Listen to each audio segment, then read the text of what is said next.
आमंत्रित करता हूँ राजस्थान के भागीरथ, राजस्थान की जनता को पीने के पानी के लिए एक मन में संकल्प लेने वाले व्यक्ति, राजस्थान के बहुत ही लोकप्रिय मुख्यमंत्री आदरणीय भजनलाल जी शर्मा को आग्रह करूंगा, विनती करूंगा कि जनता जनार्दन को संबोधित करें।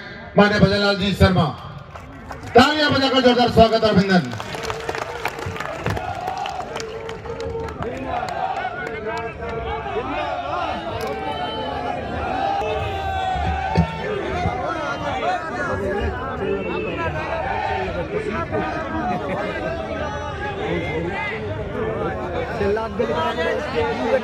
बोलिए भारत माता की।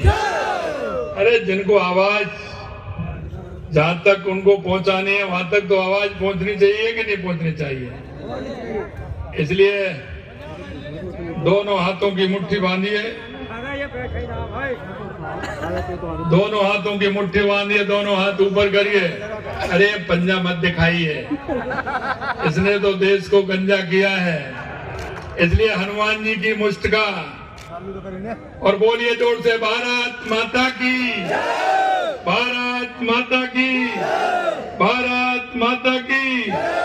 जोड़ वाले हनुमान जी महाराज की, धौलागढ़ मैया की, लालदास जी महाराज की, भरतरी जी महाराज की, गिरिराज जी महाराज की।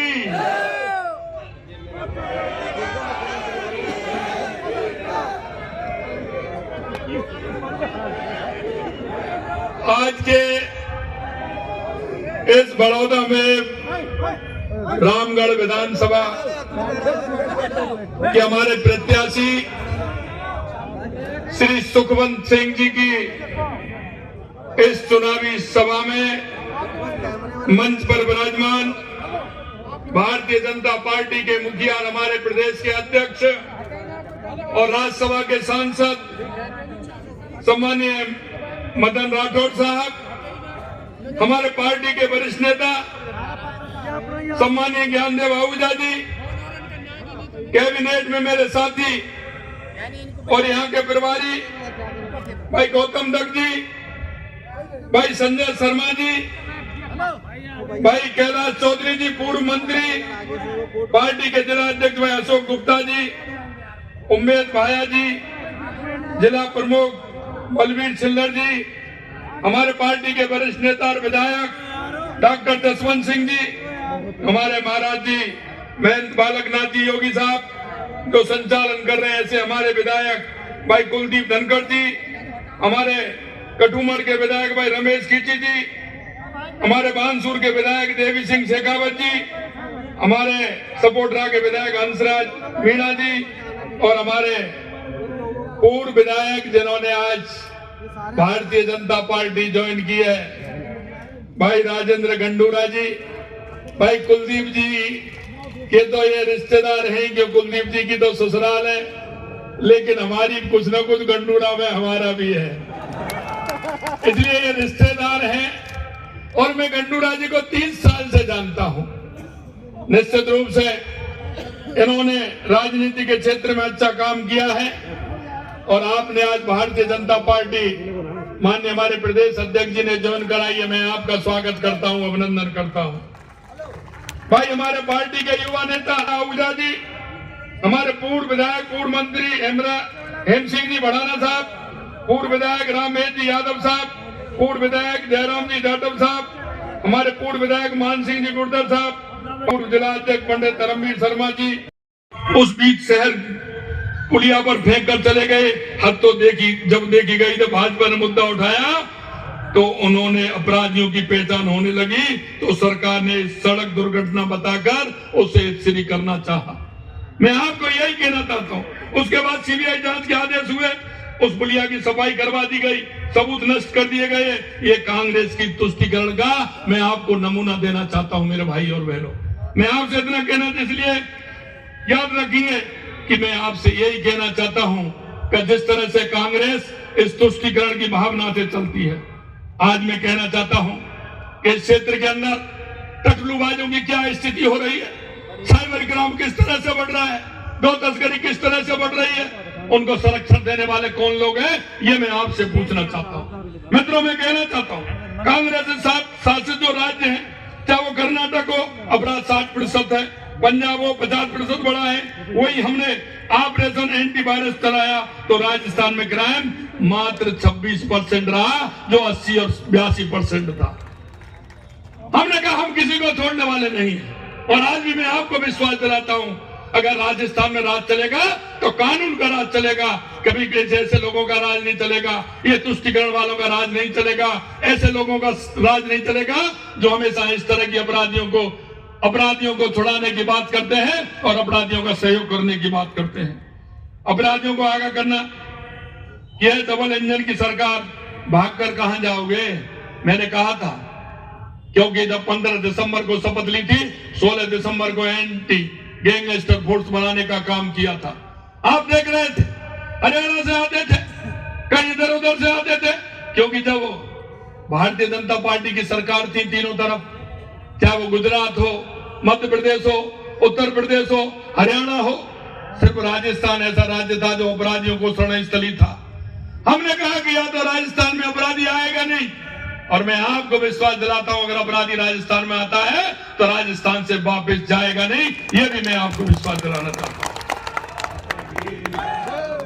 अगर हमारी गरीब कल्याण की योजनाओं की मैं बात करूं तो आपने देखा होगा जो हमने वादा किया है, क्या 450 रुपए में सिलेंडर देने का वादा हो, क्या सामाजिक सुरक्षा पेंशन हो जो 1000 से हमने 1150 की है, 3 लाख नए पेंशनर जोड़ने का काम हमने किया है। इन्होंने क्या किया? नए पेंशनर जो 60 साल से ऊपर होते थे उनको जोड़ा ही नहीं। अरे भाई, उनका क्या खोट है? उनकी तो जैसे उम्र होगी वैसे ही जुड़ेंगे कि नहीं जुड़ेंगे? वो तो 60 साल से हो गए, उनको जोड़ा ही नहीं। हमने हमारे 11 महीने के अंदर 3 लाख पेंशनरों को जोड़ने का काम हमारी सरकार ने किया। यही नहीं, एक और मैं ताजुब की बात बताना चाहता हूं। आप, हमारे किसानों को किसान सम्मान निधि मिलती है। हमारे हर 3 महीने में केंद्र से पत्र आता है कि किसान सम्मान निधि में, क्योंकि जिनके पिताजी एक्सपायर हो जाते हैं तो उनका नामांतरण उनके बेटों के नाम खुलता है, उनका म्यूटेशन खुलता है, उसकी सूचना केंद्र की सरकार मांगती है।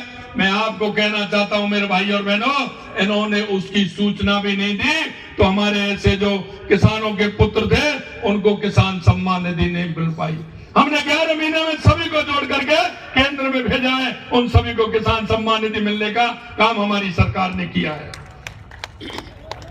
21,000 से अधिक विमुक्त घुमंतु अर्ध घुमंतु परिवारों को आवासीय भूखंड के पट्टे जारी किए गए।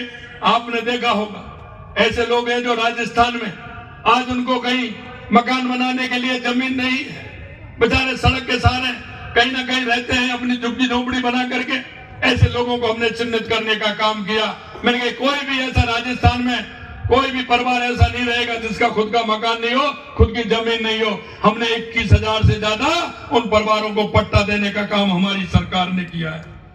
आपने देखा होगा, क्योंकि यहाँ विकास की सौगातें आने वाली हैं, ये भी मैं बताना चाहता हूँ रामगढ़ के लोगों को, क्योंकि आप सौभाग्यशाली हैं। और सौभाग्यशाली आप इसलिए हैं कि दिल्ली मुंबई कॉरिडोर रामगढ़ के होकर के जा रहा है। यहाँ बड़ी बड़ी इंडस्ट्रीज भी आएंगे, यहाँ बड़े बड़े उद्योग भी लगेंगे। इससे हमारे रामगढ़ के लोगों का भला भी होने वाला है। मैं इतना कहना आपसे चाहता हूं, मैं आपसे अंत में इतना कहना चाहता हूं कि आपके बीच में सुखवंत सिंह जी आपके बीच के व्यक्ति हैं। सुखवंत जी सादगी वाले व्यक्ति हैं, वे सुख दुख में आपके साथ रहते हैं। उनका नाम रामगढ़ के जन जन की जुबान पर है। वे रामगढ़ के विकास में निश्चित रूप से आपने देखा कि अभी से वो कहने लग गए कि हमें ये भी चाहिए भवन, कहीं पुलिया तो कहीं कृषि उपज मंडी बनाने की जरूरत बता रहे हैं। ये दलित वर्ग, माता बहनों, जवानों, किसानों और गांव की बहुत चिंता करते हैं। मैं आप सभी से कहना चाहता हूं मेरे भाइयों बहनों कि आप इनकी चिंता करें, आप इन्हें चुनाव में भारी बहुमत से विजय बना करके राजस्थान के विधानसभा में पहुंचाने का काम करें। मैं आपको विश्वास दिलाता हूं कि हम मिलकर आपकी चिंताएं दूर करेंगे और निश्चित रूप से रामगढ़ का विकास होगा। रामगढ़ की सीट भाजपा प्रत्याशी की जीत, केंद्र व राज्य भाजपा की डबल इंजन की सरकार निश्चित रूप से मजबूती देगी। मैं आपसे भाजपा प्रत्याशी श्री सुखवंत सिंह जी को भारी बहुमत से विजय बनाने की अपील करता हूं। और मैं कहना चाहता हूं, क्योंकि सुखवंत जी और हमारी जो टीम सामने मंच पर बैठी है, ये मिलकर के विकास करेगी। हमने कहा कि हमारा ये पूर्वी राजस्थान, लेकिन हम सौभाग्यशाली हैं कि दिल्ली मुंबई कॉरिडोर हमारे अलवर से होकर के, दौसा से होकर के, सवाई माधोपुर होते हुए कोटा तक जा रहा है। मैं आपसे कहना चाहता हूं मेरे भाई और बहनों, दुनिया की नजरें हैं। हमारा राइजिंग राजस्थान 9, 10, 11 दिसंबर को होने वाला है। देश के यशस्वी प्रधानमंत्री नरेंद्र मोदी जी उसका उद्घाटन करेंगे। दुनिया में जहां हम गए वहां से वहां के लोग भी आने वाले हैं, राजस्थान के प्रवासी लोग भी आने वाले हैं। मैं आपको विश्वास दिलाता हूं कि जो हमने कहा है वो हम करके दिखाएंगे, क्योंकि हमारे भारतीय जनता पार्टी के ये अंदर है, उनके जहन में है कि जनता से किया हुआ वादा हम पूरा करेंगे। देश के यशस्वी प्रधानमंत्री नरेंद्र मोदी जी का ये विश्वास जनता के अंदर है, और वो विश्वास का है सबका साथ, सबका विकास, सबका विश्वास और सबका प्रयास। और माननीय प्रधानमंत्री जो कहते हैं वो करते हैं, ये भी जनता के अंदर विश्वास है। मैं आपको विश्वास दिलाना चाहता हूं, जिस संकल्प पत्र को लेकर के हम आपके बीच में आए हैं, निश्चित रूप से उसको पूरा करेंगे। अंत में इतना ही कि आप सभी लोगों से मेरा आग्रह कि माननीय सुखवंत सिंह जी को ज्यादा से ज्यादा वोटों से जिता करके विधानसभा में भेजेंगे। तो मैं इनको माला पहना दूं, दुपट्टा पहना दूं इनको, तो जीत की माला पहना दूं, तो आप जोर से बोलिए भारत माता की, भारत माता की, भारत माता की। बहुत बहुत धन्यवाद।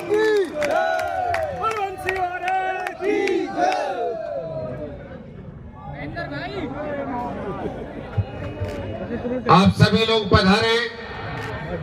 मैं भारतीय जनता पार्टी की ओर से आप सबका बहुत बहुत आभार व्यक्त करता हूं, साधुवाद देता हूं, और मैं इतना विनती करूंगा कि 2 दिन का